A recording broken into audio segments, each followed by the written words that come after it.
জাহাজ বানায়, সেই জন্যই তাদের আন্ডার ওয়াটার ওয়েল্ডার লাগবে। একটা মানুষ পায়নি। তারা এই মানুষ নিতে চেয়েছিল, কয়েক হাজার মানুষ নিতে চেয়েছিল। বেতন শুনবেন কত তারা দিতে চাচ্ছিল বেতন, যদি তারা নিতে পারতো বাংলাদেশ থেকে। আমরা দিতে পারিনি, দেশ হিসেবে আমরা একজনকেও দিতে পারিনি। জানতে চান বেতন কত ছিল এক একজনের? যদি আমরা দিতে পারতাম, $3,000 ছিল এক একজনের বেতন।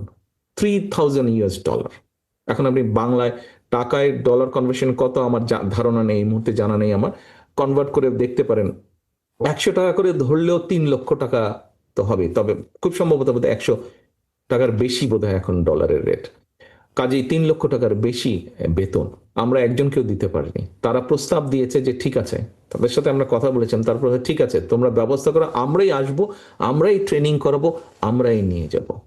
প্রিয় সহকর্মীবৃন্দ, আপনারা যদি আপনারা যদি দেখেন যে খোঁজ করেন, দেখবেন যে জাপানে বহু মানুষের প্রয়োজন, দুই ধরনের মানুষ।